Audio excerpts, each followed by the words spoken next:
وَأَوْفُوا الْكَيْلَ إِذَا كِلْتُمْ، اور جب ماپ کر دو تو پورا ماپا کرو. وَزِنُوا بِالْقِسْطَاسِ الْمُسْتَقِيمِ، اور جب تولو تو اپنے ترازو کی ڈنڈی کو سیدھا رکھنا ہے. یہ ہلکی سی آپ کلائی کو یوں کر دینا تو آپ 2 نمبری کر سکتے ہیں. یہ ان تولنے والی چیزوں کی بات ہو رہی ہے جن کو ترازو میں تولا جاتا تھا. آج کل تو ہمارے پاس سپرنگ بیلنس آ گئے ہیں یا ڈیجیٹل آ گئے ہیں، ان میں تو چانسز کم ہیں، لیکن اس میں تو آپ ڈنڈی کو ذرا سا یوں کر کے یوں کر سکتے تھے. تو یہاں پہ آیا کہ ماپنا ہے تو پورا ماپنا ہے، تولنا ہے تو ترازو کو سیدھا رکھنا ہے. دنیا میں بس یہ 2 ہی طریقے ہیں، یا چیزیں ماپی جاتی ہیں یا تولی جاتی ہیں. کپڑا ماپا جاتا ہے میٹرز کی فارم میں، چینی تولی جاتی ہے کلوگرامز کی فارم میں. اس زمانے میں بھی تھا، اس میں تو زیادہ تر اس وقت چیزیں ماپ کے ہی چلتی تھی. ایون تولنے والا معاملہ بھی ماپ کے ذریعے ہی ہوتا تھا. سا ہوتا تھا، مد ہوتا تھا. وہ آج بھی ابھی میوزیم جو سعودی حکومت نے نئے بنائے نا، ان میں وہ باقاعدہ وہ لکڑی کے وہ پیالے رکھ دیے ہیں. جس طرح ہمارے بھی یہاں بچپن میں وہ گڈویوں میں بیر دیا کرتے تھے، اتنے روپے کی اتنی گڈویاں، اس طرح تولا جاتا تھا کہ اتنے مد ہوں گے، اتنے سا ہوں گے، اور اس طریقے سے معاملات کو آگے لے کے چلا جاتا تھا. 4 مد مل کے 1 سا بنتا تھا. تو وہ سارے برتن انہیں رکھے ہوئے ہیں. تو ماپ کر دو تو پورا ماپ کر دو، اور تول کر دو تو اپنے ترازو کو سیدھا رکھنا ہے دونوں فارم کے اندر. ذالک خیر، اسی میں بہتری ہے. وہ احسن تأویلا، اور اسی کا انجام بہتر ہونے والا ہے. انجام دنیا میں بھی اور آخرت میں بھی. دنیا میں بھی برکت اسی میں ہوگی. صحیح بخاری میں تو یہاں تک حدیث ہے کہ اگر کوئی شخص سچی قسم بھی اٹھائے نا اپنا مال بیچنے کے لیے، سچی قسم، مال تو اس کا بک جائے گا لیکن برکت اٹھ جائے گی. یعنی یہ خام خواہ لوگوں کو قسم اٹھانے کی عادت ہوتی ہے کہ اللہ کی قسم میری تو خرید اتنے کی نہیں ہے، اور زیادہ تر تو جھوٹ ہی بول رہے ہوتے ہیں. سچ بھی بول رہے ہو تب بھی نبی علیہ السلام نے کہا کہ تمہارا مال بکے گا، برکت اٹھ جائے گی. تم نے مس یوز کیا نا اس چیز کو. تو ماپ اور تول کا معاملہ دنیا اور آخرت میں نقصان یا فائدے کا باعث بن سکتا ہے اگر آپ نے اس میں کوئی ڈنڈی ماری. اگر تو آپ نے صحیح کام کیا تو ٹھیک ہے، اللہ کے حضور بہت اجر ہے ایماندار تاجر کے لیے، وہ تو کوئی سوچ بھی نہیں سکتا. لیکن اگر آپ نے بے ایمانی کی تو اللہ کے حضور آپ پکڑے جائیں گے. خواہ ماپ کے چیزیں دیں یا تول کے دیں، دونوں میں آپ نے احتیاط کرنی ہے. اور اس میں امپلائیڈ ہے، وہ بتانے کی ضرورت نہیں ہے، وہ اتنا بڑا جرم ہے کہ اسے ذکر کرنے کی بھی ضرورت نہیں تھی کہ یہ جو چیز دے رہے ہیں وہ چیز بھی ٹھیک ہونی چاہیے. یہ نہیں ہے کہ ماپی آپ نے پوری ہے، تولی آپ نے پوری ہے، لیکن چیز 2 نمبر ہے. مسلم شریف میں حدیث ہے، نبی علیہ السلام ایک گندم کے ڈھیر کے پاس سے گزرے. آپ نے چیک کرنے کے لیے اپنی مبارک انگلیاں اس میں داخل کی تو وہ گیلی تھی. آپ نے فرمایا یہ کیا ہے؟ اوپر سے خشک اندر سے گیلی. تو اس نے کہا یا رسول اللہ رات کو بارش ہوئی تھی تو وہ اندر سے گیلی ہے. تو آپ نے فرمایا تم نے وہ گیلا حصہ باہر لوگوں کے سامنے کیوں نہیں کیا کہ لوگوں کو اس کا عیب معلوم ہوتا. پھر آپ نے فرمایا جس نے ملاوٹ کی وہ ہم میں سے نہیں. یہ حدیث جو آپ آدھی سنتے ہیں نا، یہ پورے واقعے کے ساتھ جڑی ہوئی ہے مسلم شریف میں. اینڈ پہ آپ نے فرمایا جس نے ملاوٹ کی وہ ہم میں سے نہیں. اور یہاں دودھ دہی کی دکانوں پہ اکثر خالص کا لفظ لکھا ہوتا ہے اور ملاوٹ والی چیز بیچ رہے ہوتے ہیں. حدیث بھی لکھی ہوتی ہے جس نے ملاوٹ کی وہ ہم میں سے نہیں. اور وہ ملاوٹ ایسے طریقے سے کرتے ہیں کہ اگر دودھ آ رہا ہے تو پانی پہلے ہی انہوں نے گرم کر کے رکھا ہوتا ہے تاکہ اس میں گرم دودھ ڈالیں تو ٹیمپریچر بھی مینٹین رہے. اور بھولے بھالے لوگ باہر کھڑے ہوتے ہیں انتظار میں، وہ کہتے ہیں کہ جی ہم ملاوٹ سے پہلے ہی لے لیں. ان کو پتہ ہی نہیں ہے کہ اتنے سمجھدار ہیں کہ انہوں نے پہلے ہی انتظام کیا ہوا ہے آپ کے لیے، اور ٹیمپریچر کو بھی مینٹین کیا ہوا ہے تاکہ 2 نمبری پکڑی نہ جائے.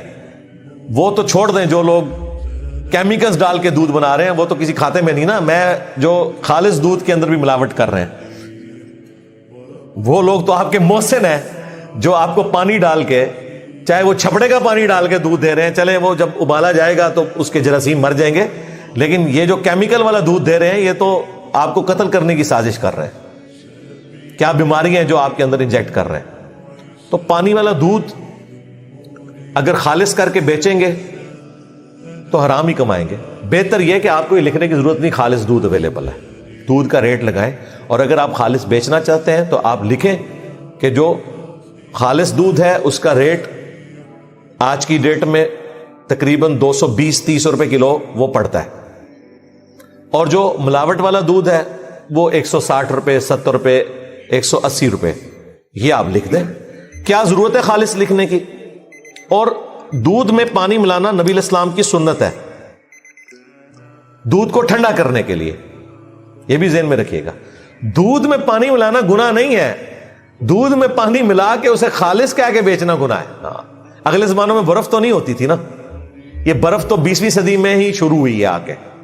پہلے تو لوگ ٹھنڈا پانی ڈال کے, ٹھنڈا پانی کیسے حاصل کرتے تھے, مٹکوں میں رکھتے تھے, وہ ڈال کے کچی لسی بنا کے دودھ کو پیا کرتے تھے, اس طریقے سے دودھ ٹھنڈا کرتے تھے. وہ صحیح بخاری میں آتا ہے نا, نبی علیہ السلام جب ایک سفر میں تھے تو ایک عورت نے دودھ پیش کیا, نبی علیہ السلام نے اس میں پانی ڈال کے اسے پیا. تو ابھی بھی میں سمجھتا ہوں کہ خالص دودھ اگر آپ 230 روپے کلو بھی بیچیں تو لوگ لے لیں گے, وہ آپ سے کوئی گلہ شکوہ نہیں کریں گے. اور بھائی آپ نے اپنی بھی بھینس رکھی ہو نا, ایک بھینس کے ساتھ 230 روپے کلو بھی نہیں دودھ پڑتا, اس سے مہنگا پڑتا ہے. 230 بھی اس صورت میں پڑتا ہے جب ایک سے زیادہ بھینسیں ہوں, تاکہ اگر کوئی دوسری بھینسیں ڈسٹرب ہو جائیں, ان کا بولی والا معاملہ ہو جائے, تو ان بھینسوں سے آپ دودھ لے کے تو دودھ پورا کر سکے. اگر ایک ہی بھینس ہے اور 3-4 مہینے کے لیے وہ دودھ نہیں دیتی ہے تو آپ اوور آل ذرا پورے سال کی کیلکولیشن کریں تو بڑا مہنگا پڑے گا.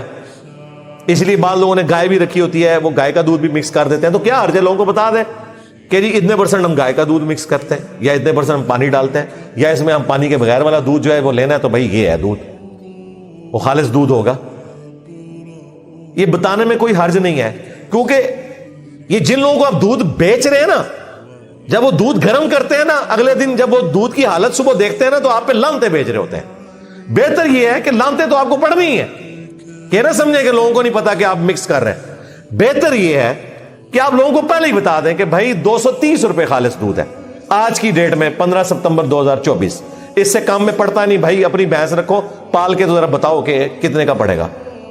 سچ بولنے میں کیا ہے, میں نے تو کبھی برا نہیں منایا. میں تو اسلام آباد جتنا عرصہ رہوں, موٹر بائک پہ جا کے دودھ لے کے آتا تھا, سامنے وہ دیتا تھا دودھ اسی وقت, اور ریٹ اپنی مرضی کا لیتا تھا. وہ کہتا تھا دوسرا دودھ بھی اویلیبل ہے, خالص لینا تو بھائی اتنے کا ہے, اور وہ خالص سستا پڑتا ہے. اس میں اگر آپ خود گھر میں پانی ملا لینا, اس سے سستا پڑتا ہے جو آپ 2 نمبر دودھ لے کے آتے ہیں. تو یہ جو دودھ بیچنے والے ہیں, یہ بھی تھوڑی سی اگر ہمت کریں, اللہ پر توکل کریں, اور 2 دودھ لگا دیں اپنی دکان پہ. خالص دودھ اتنے روپے کلو, پھر وہ خالص ہونا چاہیے. وہ پھر کہیں یہ پڑی ہے جناب آپ کے سامنے انسٹرومنٹ, چیک کریں. میں کہتا ہوں نہیں, وہ دودھ آپ کا وہ پہلے خالی ہو جائے گا. اور جو دوسرا دودھ ہے نارمل ہے, وہ آپ بتا دیں کہ یہ اتنا خالص نہیں ہے, بتانے کی ضرورت نہیں ہے, بس کہیں گے اس دودھ کا یہ ریٹ ہے. جب آپ نے 2 ریٹ لگائے ہوں گے تو سب کو پتا ہے, ویسے سب کو ہی پتا ہے کہ کیا ہے, تو لوگوں کو پتا چل جائے گا کہ بھئی یہ جو 250 روپے کلو یا 230 روپے کلو دے رہا ہے یقیناً یہ خالص ہوگا اور دوسرے میں پانی ہوگا, اس لیے وہ ریٹ تھوڑا کم ہے. ظاہر ہے ورنہ تو مارکیٹ میں سروائیو کرنا ظاہر ہے مشکل ہے, حقیقت بات ہے. گورنمنٹ اپنی طرف سے دودھ کا ریٹ لگا دیتی ہے, اور جبکہ پریکٹیکلی پاسبل نہیں ہوتا, ایٹ لیسٹ ہمارے ان شہروں میں. ہاں اگر آپ جنوبی پنجاب میں چلے جائیں جہاں لوگوں کے پاس سبزہ بھی اویلیبل ہے, ان کی بھینسیں بھی چرتی رہتی ہیں, اور اتنے زیادہ ان کے پاس مال مویشی ہوتا ہے, وہاں پہ دودھ آپ کو سستا بھی مل جاتا ہے. لیکن شہری ایریا میں بہت مشکل ہے, کیونکہ اتنی دور سے تو ٹرانسپورٹ ہو نہیں سکتا دودھ, اس کو ٹرانسپورٹ کرنے کا خرچہ اتنا ہے. پھر یہاں جو ایک بڑے لیول پہ 2 نمبری ہو رہی ہے, وہ برف کے اتنے بڑے بڑے بلاک ڈال دیتے ہیں اس دودھ میں, اور پھر کہتے نہیں ہماری تو مجبوری ہے, برف نہیں ڈالیں گے تو دودھ خراب ہو جائے گا. حقیقت بھی ہے. تو بھائی جب آپ نے برف اتنی بڑی ڈال دی ہے تو آپ تھوڑا حیا کریں, تھوڑی کیلکولیشن کریں. گرمیوں میں آپ تھوڑا سا ریٹ اس کا کم کر لیں, یا آپ سمجھتے ہیں کہ برف کی قیمت بھی میں نے اس میں سے نکالنی تو ضرور نکالیں, لیکن جو اس کے اوپر والا معاملہ ہے وہ تو کریں نا, وہ نہیں کرتے. وہی بات ہے یہاں پہ بھی, جو ڈرائیورز ہیں گاڑیوں کے, جب پیٹرول بڑھتا ہے ریٹ بڑھا دیتے ہیں, پیٹرول نیچے آتا ہے تو کہتے ہیں نہیں باقی چیزیں بھی تو بات کیا ہے نا, پھر ان کے پاس یہ بہانہ ہوتا ہے. وَأَنْتُمْ تَعْلَمُونَ، تم جانتے تو ہو۔ اس کا اینڈ رزلٹ یہ ہے کہ پیٹرول کی بنیاد پہ یہ گاڑی والے جو آپ کے ساتھ کر رہے ہیں، یہی گاڑی والا جب سبزی لینے جاتا ہے، سبزی والا اس کی چمڑی اتارتا ہے، ہاں، اور سبزی والا جب کپڑے لینے کے لیے مارکیٹ میں جاتا ہے، کپڑے والا اس کی چمڑی اتارتا ہے، اور ایک دوسرے کی چمڑی اتارتے جا رہے ہیں، اور یہ پورا سرکل چل رہا ہے۔ اس کے پیچھے یہ ہے کہ نہ عہد کی پاسداری ہے اور نہ رزق حلال کے حوالے سے لوگ کانشیس ہیں، جو کہ اتنا کریٹیکل ایشو ہے۔ صحیح بخاری میں حدیث ہے، نبی الاسلام نے فرمایا تم میں سے کوئی شخص پرانگدہ حال آتا ہے اللہ تعالیٰ کی بارگاہ میں اس حال میں کہ اس پر سب کو ترس آ جائے، جیسا کوئی مسافر ہے، اس کی بری حالت ہوئی ہوئی ہے، کپڑوں کی بھی بالوں کی بھی، اور وہ لمبے ہاتھ کر کے دعا کرتا ہے یا رب یا رب یا رب، لیکن اللہ اس کی دعا کیوں سنے؟ اس کے کپڑے حرام کے مال کے ہیں، اس کی خوراک حرام سے آئی ہے، اس کا جسم حرام کی خوراک سے پروان چڑھا ہے، ایسے کی دعا اللہ کیوں کر سنے؟ رزق حلال اتنا سینسٹیو معاملہ ہے۔ اللہ تعالیٰ ہمیں رزق حلال کمانے کی توفیق عطا فرمائے اور رزق حرام سے بچنے کی توفیق عطا فرمائے۔